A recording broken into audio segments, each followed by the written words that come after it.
A very good evening, a warm welcome to Dan Really Likes Wine, presented by Pick and Pay, and welcome to Culture Wine Bar on Bree Street in Cape Town, which is where I find myself this evening. And I find myself here for a couple of reasons. Before I tell you what they are, let me explain why I'm looking a little like an English tourist who's arrived in the Cape and forgotten that sunscreen is a little more necessary here than it is in the UK. Out in the sun today, it's completely unrelated to Dan Really Likes Wine, but there's a really exciting project coming up that we're working on, and I'll be putting some details out on the sorted social media in the next little while, but a really nice social change project using sport, and it reminded me a lot of the wine community today, because the people I've been working with are just really good, positive, upbeat people, and that tends to remind me of the people who make up our wonderful South African wine community, a selection of whom I will be speaking to this evening. But why am I at Culture Wine Bar? Well, first of all, it's just an absolutely fantastic place. Matt Manning, chef extraordinaire, who has put together this addition to his growing empire. You might know Eric Boto, one of South Africa's finest sommeliers. There's Matt, took that photo himself in the mirror, holding his breath deeply. Not just a terrific chef. And there's Eric himself, one of my favorite sommeliers. A great deal of flair, wonderful palate, and an absolute love of wine. So Eric is here, and they did an incredible selection of wine by the glass. That's a look at the inside of the wine bar. That's filmed on Matt's iPhone 3. So it's come out relatively well, all things considered. And it's a super space. It's got a collection of over 150 local wines, more than 100 international ones. And in fact, I've got two of them with me through the course of today. One of them is a glass of Jordan Chardonnay, some local Chardonnay that I'm drinking at the moment, by the Magnum. I'm not sure how much Matt thinks I normally drink, but he's given me a Magnum, and you get that at 80 Rand a glass, which for a really good Jordan Chardonnay is extremely good value. Alternatively, you can go French, and there we go. There is some Chassagne Montrachet, a Premier Cru from Le Berger, and that'll be 400 Rand a glass. So yes, it's expensive, but it gives you the chance to taste something really special from France, and in this case, to compare South Africa versus France and see how they go. So I'll be doing that during the course of an evening I'm spending in the company with some great people, some good friends of Dan Really Likes Wine, headlined by the real power behind the WineMag throne. Christian Eedes is the face and the body and the smouldering svelte figurehead of WineMag, but it's Jax Lahoud who really makes everything work, and Jax is joining me today to talk through the latest 10-year report. It has just come out. It celebrates South African wine a decade on from the time it has been made, and we'll be looking at 4 of the estates who produced wine, 2 reds, 2 whites that came out on top. Tokara, Klein Constantia, Vrede and Usana.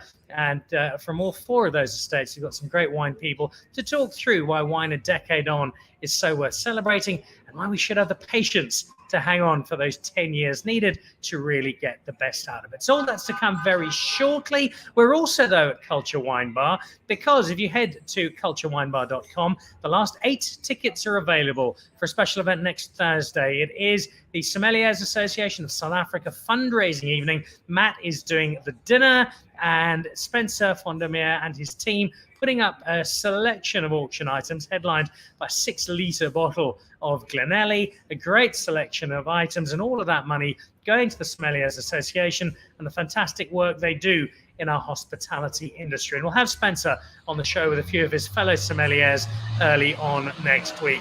You can hear some noise in the background. We are just off Bree Street. It's a Thursday evening. It's getting rather festive in Cape Town. It's getting rather festive on Dan Really Likes Wine, and will even more so in a moment as my guests join me. But first of all, a quick look at some news from the world of wine.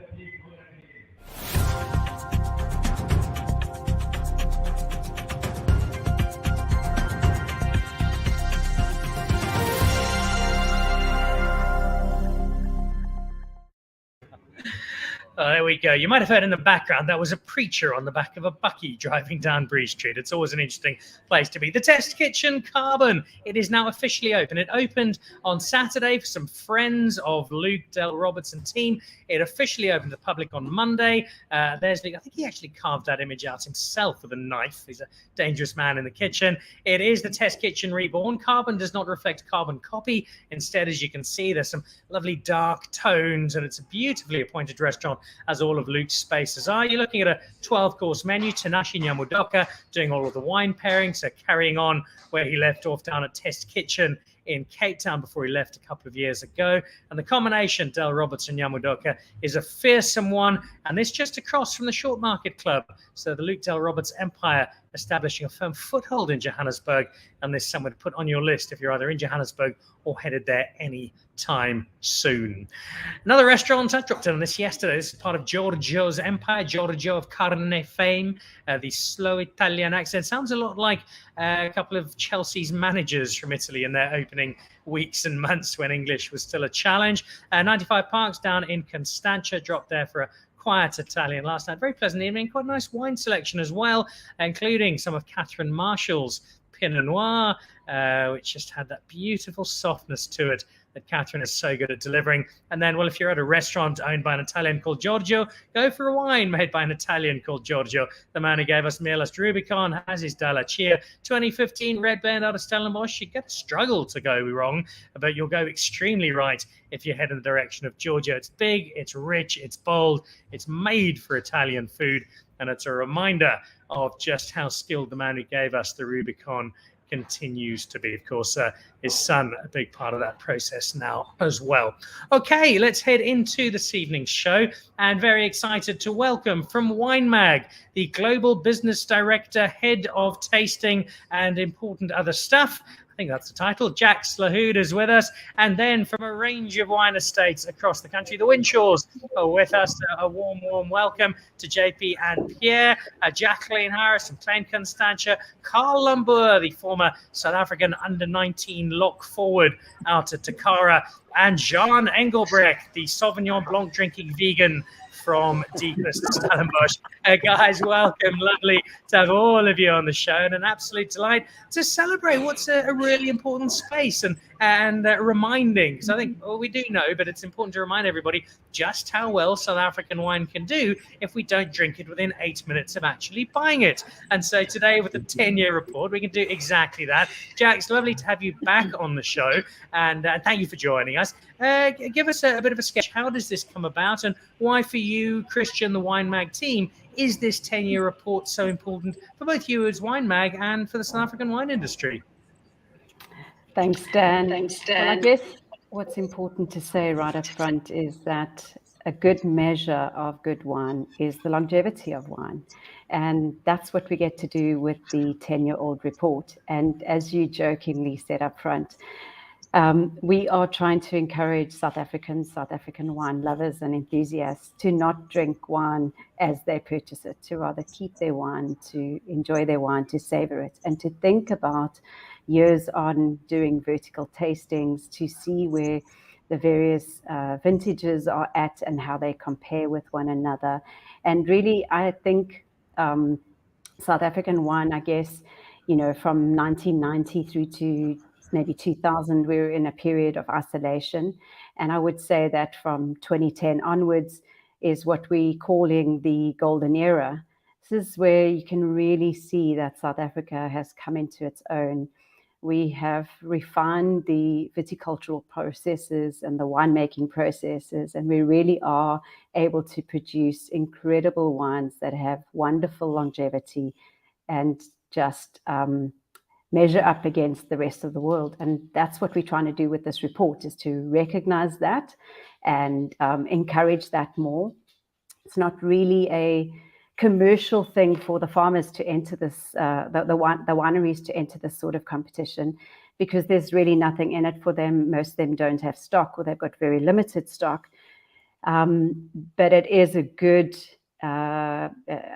indicator of how well those estates are doing. And it certainly adds to the credibility of those estates by being featured on the 10-year-old wine report. So broadly speaking, it's a very valuable thing to do. You might have noticed a quick wardrobe change. Let me run through that quickly. There we go. This is the Culture Wine Bar. They made this specially for me: broad shoulders, flat stomach, It's sitting rather nicely in North Burgundy. So there we go. Thank you for that, guys. 10-year report, we see the value. It's a very important gauge of the quality of our wine, that it has got the potential at the highest end to develop and to improve and to give us an entirely different story a decade on. What was the general feeling from Christian and the judges, if we take, before focusing on our 4 guests today, a broad sweeping view of the entries as to how South African wine in 2022 is looking 10 years on? So the 2012 vintage was a really good vintage. In fact, we were surprised because the number of entries were a little bit lower than the previous year, despite it being such a good vintage. But overall, we were really, really pleased with the results. And it's an indication of how good the vintage was 10 years later. 72% of the wines scored 90 plus, to give you an indication of how well the wines are faring 10 years on. I would say, if we had to break it down, as you raised white and reds earlier, certainly the Sauvignon Blanc Semillon category has done particularly well on the white side, and the Bordeaux styles, or the Bordeaux varietals or blends, have done very well on the red side, and you'll see that from the guys that have joined us in studio, but really from the top 10 results all round. And before we go into the first of those very, very polished performers, 10 years, it's got a nice symmetry to it. A decade sounds nice. Is it simply that, or is 10 years a particularly good benchmark for saying, right, we've had the wine for this long, now is the time to check where it stands and if it stood the test of that time? Dan, if you and I are here in 10 years' time, who knows, we might be having the 20-year-old wine report or the 15-year-old wine report. You know, South Africa is maturing in this space. And so I think for now, 10 years is a good measure of our great wines. But we certainly are getting to a point where we could probably look at 12 years and 15 years and 20 years on. But it's also then educating and encouraging the wineries themselves to hold on to wines sufficiently so that we can, in fact, taste them, and so that people have the opportunity of tasting them and drinking them and buying them at a later stage. So to change our mindset and keep those libraries going for longer. All right, let's head into our selection of wine representatives. And before we talk about these specific wines, all done so well, just a broader look at this 10-year space. Carl, for you guys at Tokara, you've got I think you're actually building a second space at Tokara for all of the trophies, medals, and awards you've won over the last couple of years. It's been a particularly triumphant time, and your whites have done extremely well. This award is a little bit different. It's not so much the now, it's what's gone a while back. I presume the wine in question was the work of Miles. How important is it to Tokara, and how important by extension do you feel it is for South African wine to be able to have this sort of library and to have wines that 10 years on are still attracting this sort of excitement? It's an interesting problem when you start out as a new winery. We started with one huge disadvantage, that we had no depth. We had no understanding of what we could produce. And I think when the Ferreiras decided to eventually build a cellar, the core detail of the design included this incredible 3-story Vinatec, which can hold up to 80 vintages of wines, which we then age and keep back as a reference library for ourselves. So it's always been, I think, at the forefront of trying to understand what we're doing and to learn from it. One of the most amazing advantages is to sit down with journalists, both local and overseas, and you say, "Oh man, this vintage reminds me of 2006. And what do you think?" And the journalist will come back and say, "Sure, I've not had your 2006 before." And you go, "Hold on a minute," and you can open up that vault and bring out something that speaks probably a lot louder than words do. So it's been a wonderful journey. I'll just let you know that the 2012 is only our 9th vintage of the Director's Reserve White. So for us to have been able to achieve a wine that resonates with tasters who are looking for quality within 9 years of really starting the journey on that Bordeaux white. It's really a wonderful reflection of not only the skills that we have in our people, but the fantastic terroir that we have at our disposal as well. The supposed statistic, it sounds slightly made up, but it's one I've heard from a number of people, is that 4 out of every 5 bottles of wine bought worldwide today will be drunk today, and it's enough to bring you to tears. But that's the reality for a lot of wine drinkers. Do you get a sense, though, Carl, that the drinking public is shifting that perception slightly, and that there is a growing understanding of, not just amongst the collectors and the people who've had and drunk wine for years and years, but people who are slightly newer to the wine world, that hanging on to wine, having a bit of patience, keeping it for a few years does return the sort of value that is worth investing that patience? Absolutely. I think it's a continued education process for ourselves to understand what the customer wants and what the customer needs. Sometimes the customer requires instant gratification. And at the end of the day, I look at myself as a customer as well. And yesterday I had the luck to be able to enjoy a tasting at Wine Cellar. And I was re-educated. My 2 favorite wines in a lineup of old South African wines were a 1968 Lanzerac Cabernet Sauvignon and a 1930 KWV Red Muscadel, which just blew my mind. They were such incredible wines. So they're different extremes to the scenario, I suppose. But again, I go back to the fact that it's an ongoing process of education and allowing people to understand that instant gratification is great, but buy a few more bottles and let them lay down in the cellar and open them up over time and enjoy the journey of how they gain in complexity and nuance as they age. Which is particularly important given that for you, in the case of this competition, and then also Klein Constantia, you've got white wines. And for many South Africans, white wine is not something you age. You drink it quickly. In fact, if like me, you live in Johannesburg, Sauvignon Blanc should be drunk the year that is written on the label. That's the use by date, really. So Jacqueline, for you guys, you're known, aside from the rather famous sweet wine, for your Sauvignon Blancs and the 26 different types that Matt is currently making. What sort of message does this give to a Sauvignon Blanc drinking world in South Africa, that white wine has got the potential to do what many people don't think it has? Dan, I'd like to say that well-made white wine has the potential to age, like the Klein Constantia Sauvignon Blanc 2012. Sadly, that is not necessarily all white wine. So the challenge for the collector and the investor and the taster is to sift through what is available. I love the fact that this 2012 vintage did so well. 2012 is a special vintage because it was actually the 36th vintage of Klein Constantia Sauvignon Blanc. And in the case of Matt Day, the first vintage that he ever made as winemaker at Klein Constantia. And what is exciting for me is, since 2012, there have been lots of incremental changes which bode well for future vintages too. There's, I think, like Carl, without the terroir, there would be lots of challenges as well. We have, with our particular wine, a component of Semillon, but it's the majority is Sauvignon. And certainly the lessons we've learned is the better we manage what's happening in the vineyard and coming out of the vineyard, the easier it is for Matt to capture that.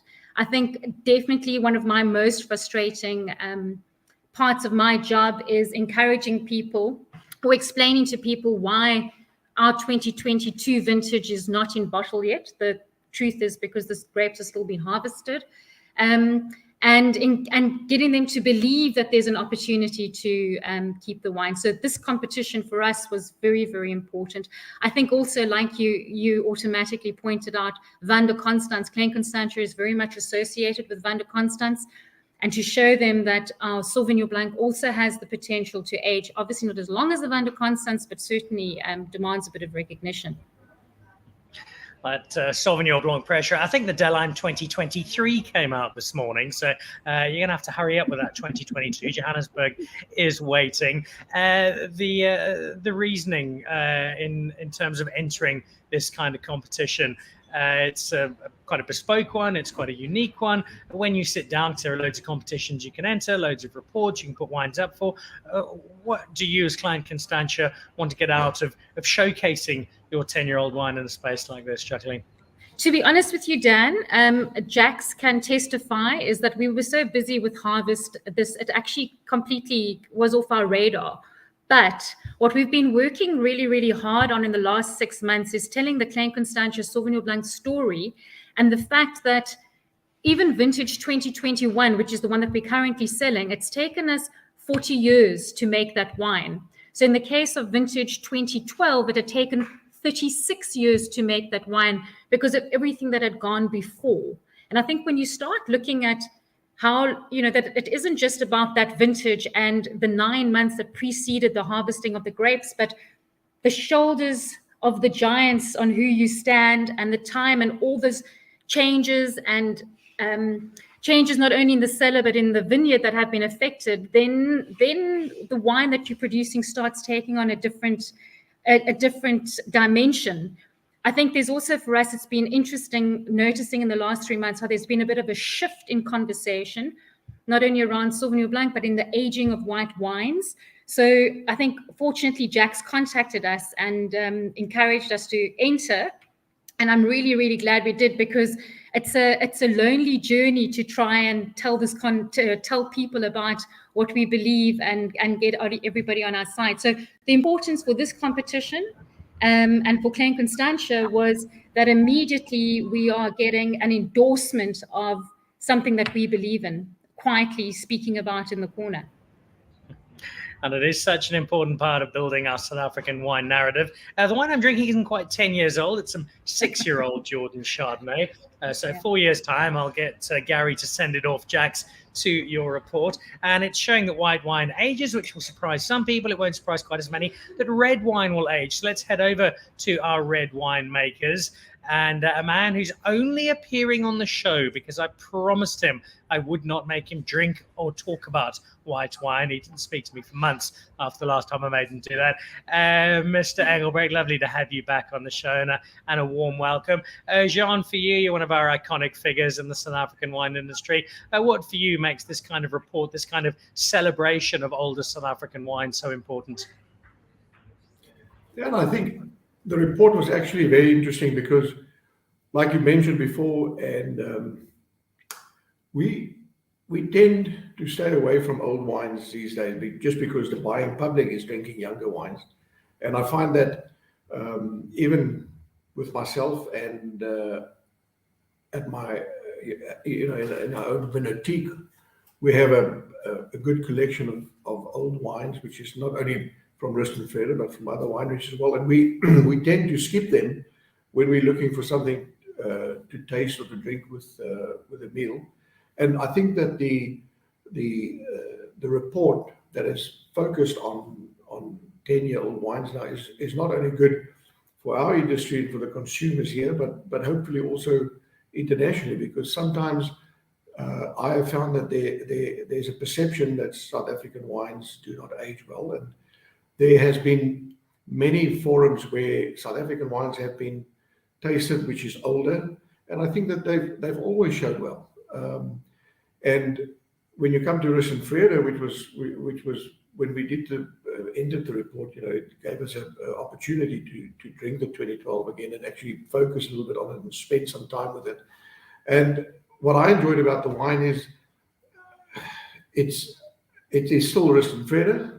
The DNA is the same, and I can always remember where my dad would say, your biggest responsibility is to ensure that 10 years, 20 years, 30 years down the line, that somebody who opens a bottle of Vrede will know that it is Vrede. It still has all the characteristics that is Vrede wine, but you have to modernize with the times. And I was pleasantly pleased that a report like this came out. And I think Jacqueline said, hopefully they'll do more of them, because I think whether it's red wine or white wine, but South African wines that is aged do show well, and there's no need not to drink them. So yeah, I'm looking forward to having some older wines again, because I've skipped most of them in the last couple of years. Yeah. It offers us a slice of history. It's a very nostalgic way of drinking wine, and it shows us where we've come over the course of 10 years.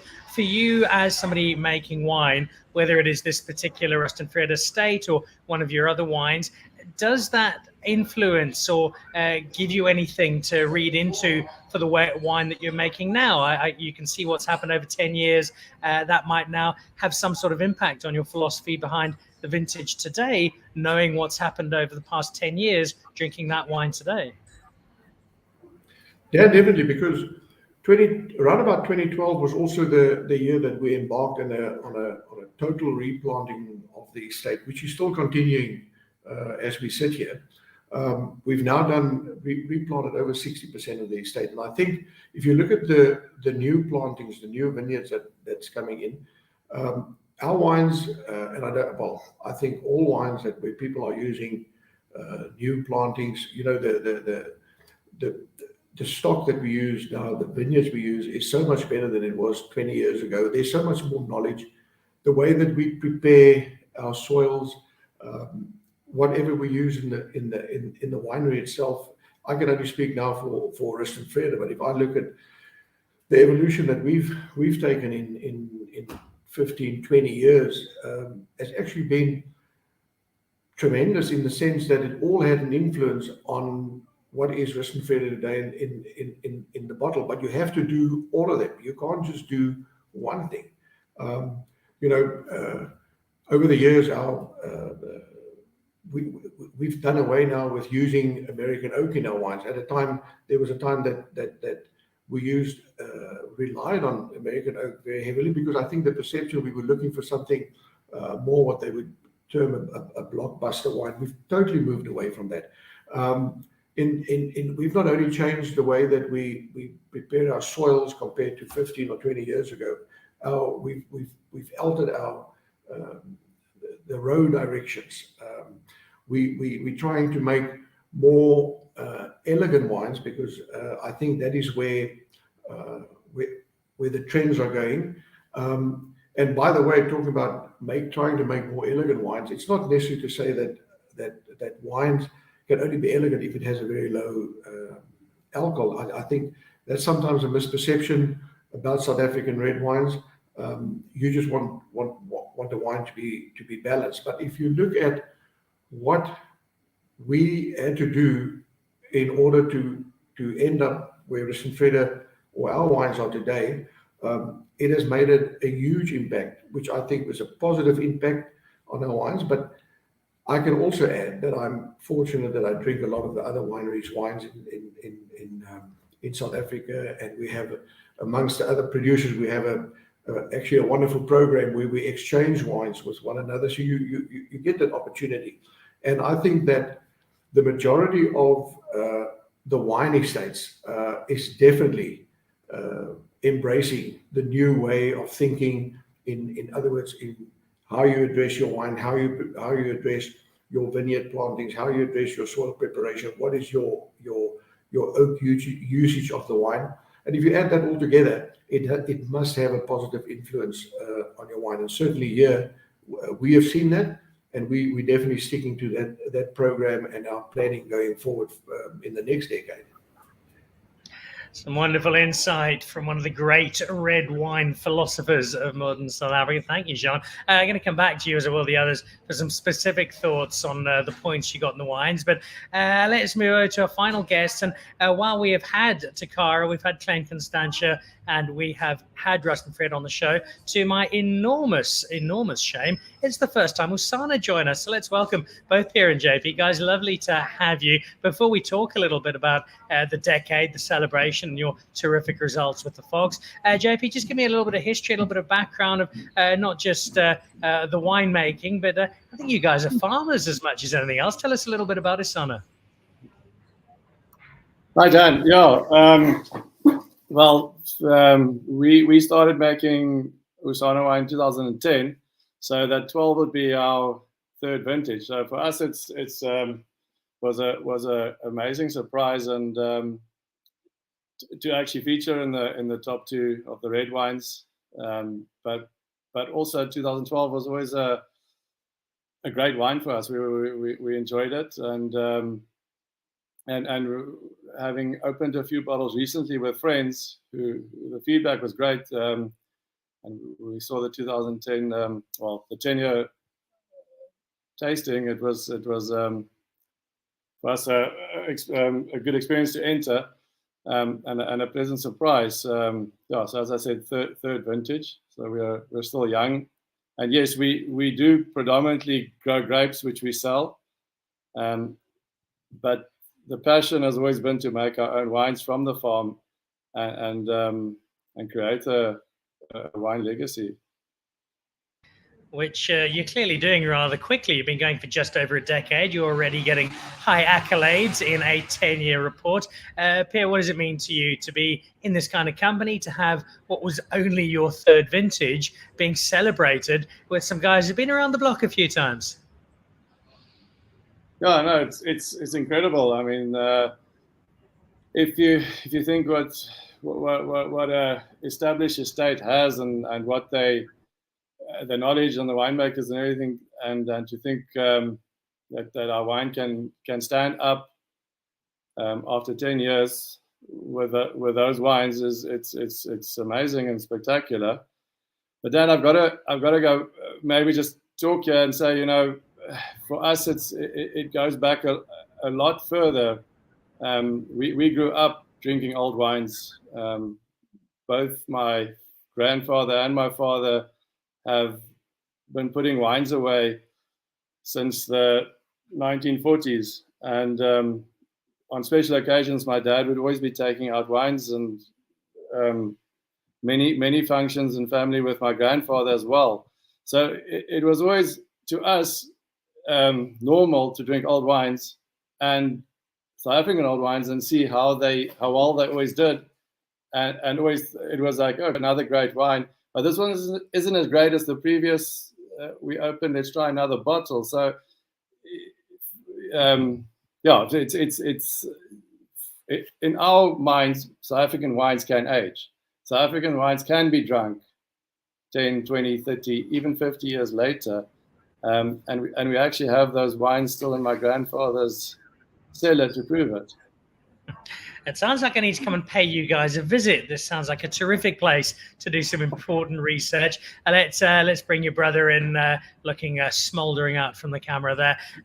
Give us your sense on the importance of this for you, and what it means to what's a really young brand.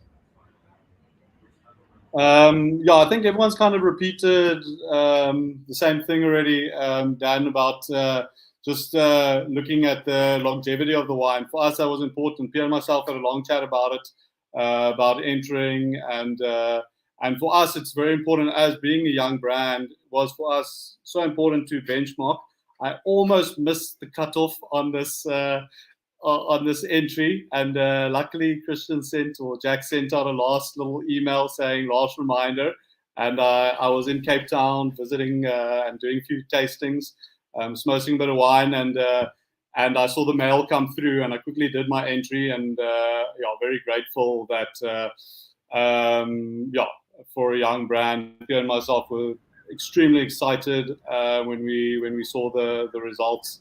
I think it's very important for us to see the longevity of the wine, just the aging potential, how we compare to other brands in the country and other wines in the country, and how well our wines do stand up against those.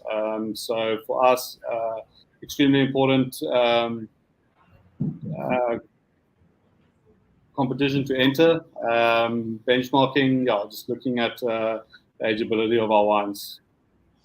Give us a sense, because there'll be people watching who are wine enthusiasts, but perhaps don't know the mechanics of the world of wine too much, Shapey. If you're setting out to say, right, I want this to be wine that in 10 years, 15 years, 20 years time is still going to be able to speak to me, is still going to be able to give me joy and give me a great sense of satisfaction, What changes in the winemaking process as opposed to, right, let's bang this out, sell it in the next year or two, and it's done? How does the philosophy, how does the technical approach to winemaking change if you want to make sure that you're delivering wine that is able to 10 years on get Jack's seal of approval?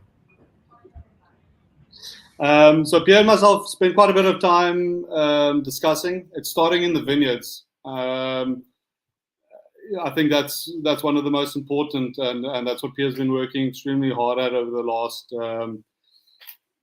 10 years now, is to make sure that the quality of the grapes in the vineyards keep improving. As Jean was saying earlier on, year on year, things are improving, whether it's in the cellar or in the vineyard. So, yeah, step one, definitely in the vineyards. Then just looking at style of wine that you are looking at making. So, yeah, for us, once again, it's looking at harvest times when we want to harvest the grapes. Cellar preparations, the barrels we use. We are looking at making wines that have ageability, but I think it definitely comes down also to what happens in the cellar. Jacqueline from Klein Constantia early on said that, and I think it was a very valid point, that yes, certain wines can age very long, but there are wines that are only going to have a couple of years lifespan. So I think when it comes to the wine, down to the winemaking techniques that it is, and cellar and vineyard work, that it is very important that things are done correctly. So for us, it's just we work together. We try and work out year on year what the vintage is giving us, and from there, harvest times, just to see and hope and making the best wine that can give us some legs. You've kind of preempted a question I was going to ask towards the end. I'll do that anyway, just a little bit later. I want to have a look at the specific wines and their scores. Before I do that, sitting here at the Culture Wine Bar on Bree Street in Cape Town, Matt Manning's Temple of Wine Drinking Hedonism. That's the South African wine list. It's full of people like Lucas van Lochenberg, and I think I saw some Restless River in there. Spider Pig. Can you go anywhere without finding Spider Pig at the moment? Bit of Constantia Glen from down the road from Klein Constantia. And then they've got their Wonderlist. I think a Wonderlist, and that's wine from around the world. And the Burgundy I'm drinking at the moment would fit into this. So if you want a bit of a global wine adventure, or you just want some really cool local South African wine at a range of costs, this is a great spot to drop in on. Do they have any of the 10-year-olds? I'll have to find that out later. They should, because they've done particularly well. Let's kick off with the one that got the highest rank. That was 95 points out of 100 in Greg Sherwood terms. That's 117 points. Jax, if we look at that Tokara Director's Reserve, it's one that's got a lot of acclaim from many people across assorted vintages for some time now. What was it about this wine, Jax, that made the judging panel sit up and think, whoa, this is something special? So, Dan, I mentioned earlier, that Bordeaux blend of Sauvignon Blanc and Semillon together really gives a wine phenomenal structure and flavor, which is incredible. And 10 years on, the flavor profile and the fruit that came through, whilst it being layered and complex, was what the judges really loved about that 95-point Tokara Director's Reserve White. Well, let's head over to Carl. Carl, it's clearly a wine that the judges found was superb. When you drink it now and close your eyes and dream back to an open-shirted Miles Mossop skipping through the vines and producing the terrific wine he did for so long, what 10 years on is saying to you, this, even by Tokara's standards, is outstanding? It's an interesting journey with this wine. We started it out in 2004 with it only being Sauvignon Blanc in 2004 and 2005. I remember sitting on a wine magazine panel in 2007 and tasting some new releases. And it was the first wine, I didn't know what it was, but it was the first wine that I ever scored 20. In those days, we scored out of 20 out of 20 for the 2005 Director's Reserve White, which, as I said, was 100% Sauvignon Blanc. over time, the Semillon has started to come in. And for me, that adds more complexity. The 2012 now is just, it's sumptuous, and everything starts to become caramelized and rounded on the edges. It's a really delicious wine. We had all the guys that were invited for the lunch and the award ceremony bought a bottle of their current vintage of that wine as well. So it was really interesting to test it against the 2018, which is currently on the market and only 6 years later. And they share a lot of what Jean referred to quite eloquently as DNA. There is something that is familiar about the wine. And as the vines get older, there's more concentration, there are more nuances. We get clever at what we do because we can look back and we can steal from our neighbor's experience, and we can use all of these different avenues just to create something that is even more delicious for the consumer. Honest answer, please, Carl. Are you ever so slightly, tiny bit minutely surprised that the wine is quite so good so long after? I must tell you that the first time we entered one of these competitions with Wine Magazine was in 2017. We'll never make that same mistake again. We did rather well with an Elgin Sauvignon Blanc. It got 94 and was the top scorer.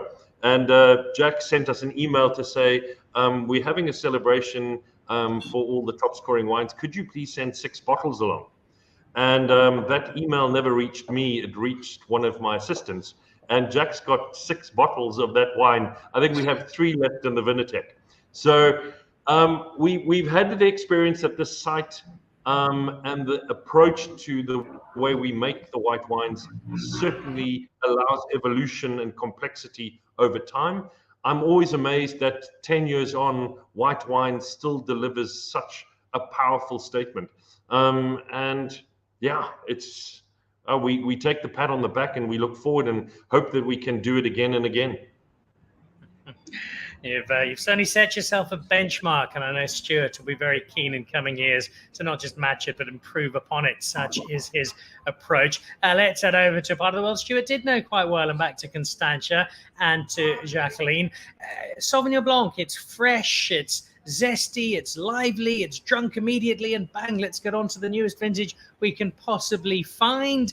And yet 10 years on, here you've given us a bottle that the judges have gone, this is a 94-point bottle of wine. I'll ask you the same question I did Carl. As much as you believe in your Sauvignon Blanc and its ability as good wine, well made, to hold out, was a 94-point verdict possibly just ever so slightly better than you might have been anticipating, Jacqueline? We felt it was justified. I love the fact that the Tokara wine and the Klein Constantia wine that had that big component of Sauvignon Blanc.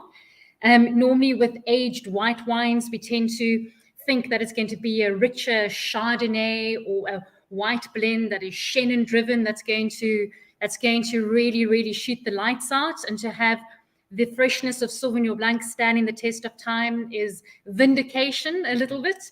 I also think it's interesting to note the closure on both the Tokara and the Klein Constantia are Stelvin closures rather than cork. And that possibly also ensured that both these wines were able to retain a freshness, in my opinion. I think what we have found differently to Tokara, and certainly in the last 10 years, is we've come to understand our 43 sites of Sauvignon Blanc at Klein Constantia. I mean, we fortunately have the opportunity to learn 43 Sauvignon Blanc lessons a year.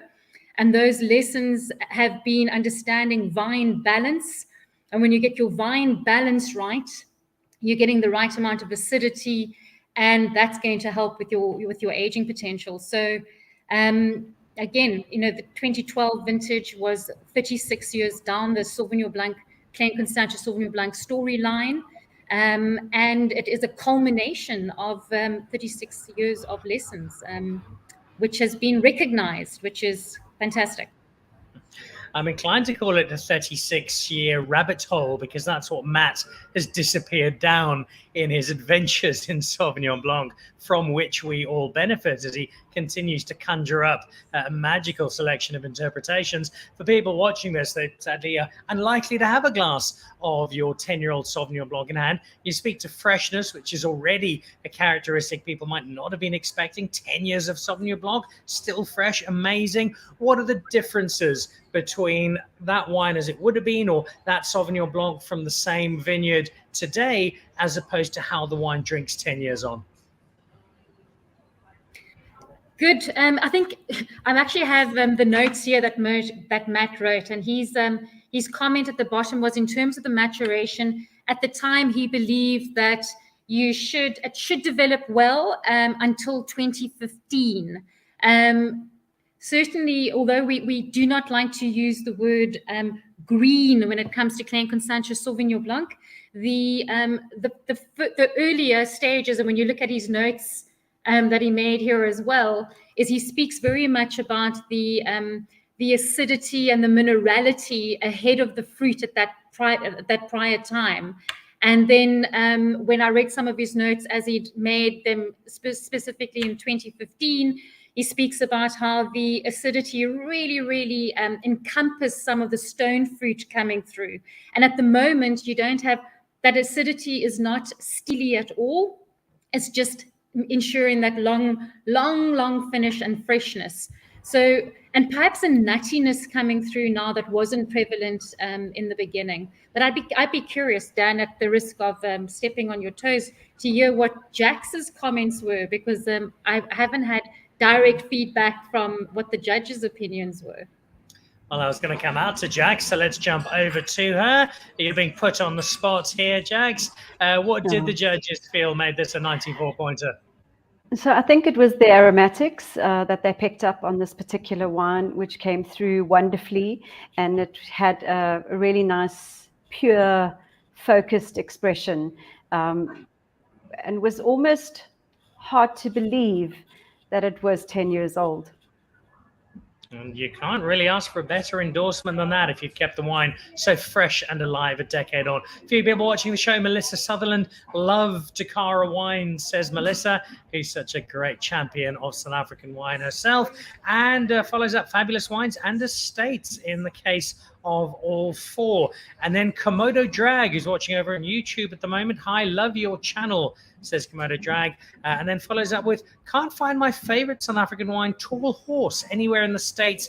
Any replacement recommendations? I think everybody on the show this evening, if you can't find Tall Horse, the natural replacement would be Villafonte. It's pretty much interchangeable with Tall Horse, so look out for that, and I think you'll be very, very happily rewarded. Jax, let's jump over to the Reds and to Rustin Vrede. No surprise that John and his team feature so highly, because they do have a long-held commitment to making outstanding South African red wine, and their terroir just screams out to be turned into beautiful reds. 94 points for the 2012 estate. What made the judges smile here? I guess if I may just preamble that with, the judges were Christian Eedes, Roland Peeds, and James Pedersen, and they've been judging for WineMag for some time together, and I think as a threesome they've got loads of experience, and their judging is done blind and scored out of 100. And I think for this particular wine, that what they really did note and comment on was the spice that came through, and the incense that came through. But ultimately, there's a fruit expression and a structure that is identifiable. And Jean mentioned it earlier. It was noted. And I hear the commentary because I'm the adjudicator, and that, if I may go as far as to say that the judges, actually, one of the judges had said, this is a Rustin Vrede. So, which I found fascinating 10 years on as well. It speaks to either an extraordinary palate or somebody who's just drinking far too much of Jean Engelbrecht's wine. Speaking of someone who does that, let's go back to Jean. Jean, a decade on, the evolution of this wine. What stands out for you 10 years on? And what's the most rewarding aspect of where you find this 2012 estate in 2022? Dan, I think, we're fortunate in many ways. First of all, 2012 was the best year after 2009. If you look during that time frame, 2015 was good, 2017, but after 2009, 2012 was an outstanding vintage. And I think not only for us, but it's Stellenbosch in general, whom I could most probably speak about. But it was a drier year, it was a warm year, but the December was a little bit cooler, which gave us a long ripening period. But one of the fortunate things we have with the estate is we only work with 3 varietals, and we've done that ever since my dad started with it, with the estate, and that is Cabernet, Shiraz, and Merlot. And the combination of the wine and putting the blend together has, a rule of thumb has always been 60% Cabernet, 30% Shiraz, 10% Merlot. This specific year, it's 56 Cabernet, 36 Shiraz, and 8% Merlot. So it's roughly always the same. Using estate grapes, meaning that we only use the fruit that we grow on the property. So if you look at the combinations that we have, I think it makes it easier for us that we work with fruit or grapes from the same property year in and year out. We only work with the 3 varietals.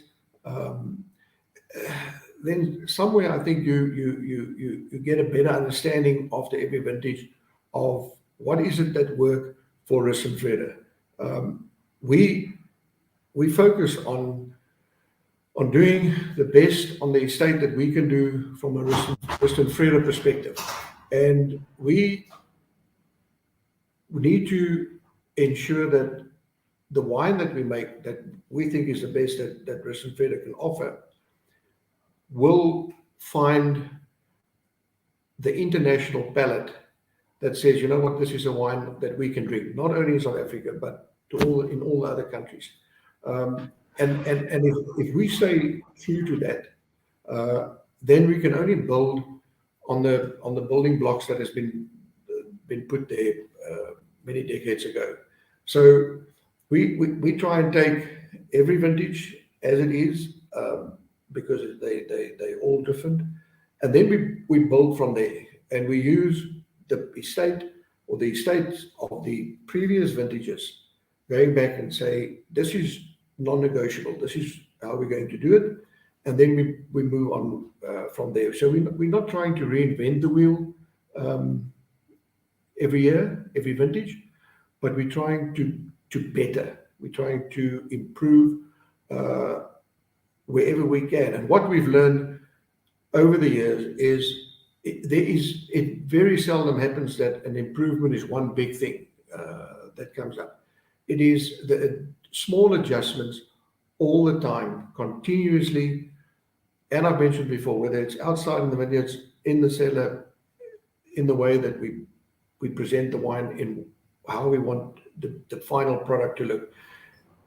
If all of us that's involved here do that on a daily basis, not on a weekly basis, not on a monthly basis, on a daily basis, I think that we've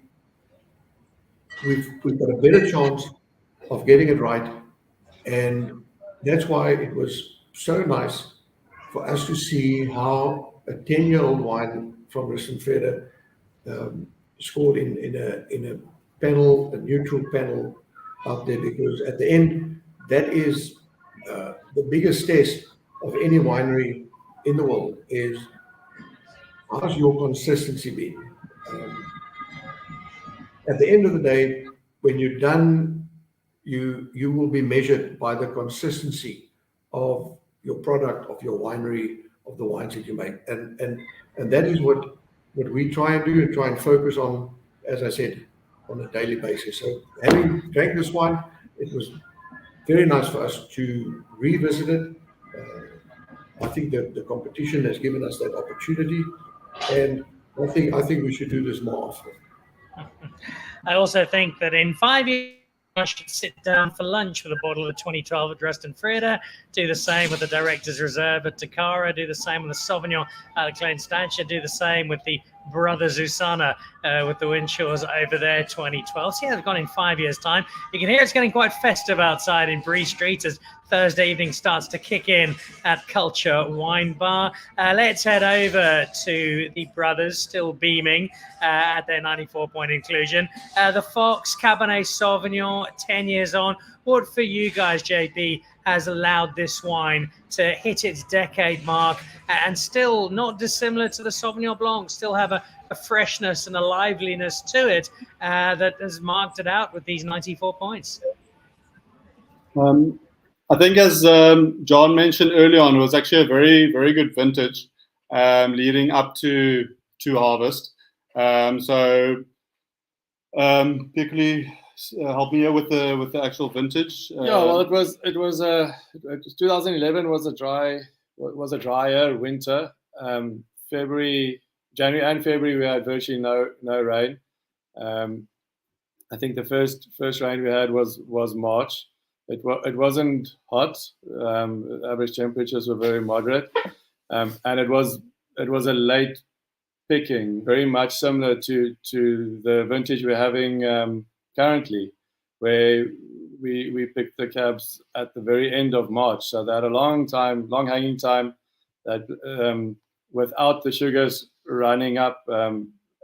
So the phenolic ripeness had plenty of time to develop within the vineyards, and that gave us a fabulous flavoursome grapes to work with. There was a lot of flavour with acidity still there and pHs in balance, and taking that to the cellar led to what we like to term as a delicious wine. It was from the beginning a great wine, a delicious wine to drink. And so the vintage did play a big role, the weather, in creating the wine. And I remember at the time when we first released the 2012, I kept saying to Pierre, like, this wine's an absolute gem. This is beautiful. And I think I probably enjoyed a few too many bottles myself. You always do tastings and you come back with half bottles, and always I still picture now, and I still, as soon as we entered this, I said to Pierre, remember what I always said about the 2012. This is a standout wine, and well, it showed it in the end results. And yeah, tasting it the other day again, it's just got a lovely freshness about it, and I think that definitely helped with the longevity of the wine, and helped with the aging of it. Very quickly, Pierre, the Fox, the story behind the name. So the family's history comes from the Windshaw side, when my great-grandfather arrived here in 1900, and in 1930 started SFW. But in honor of on our mother's side, our great-grandfather, who's also been a wine farmer, or the Juvers have also been farming grapes for 6 generations. He was nicknamed the Fox when they took fruit into the co-ops. They all had stamps, and his stamp was that of a fox.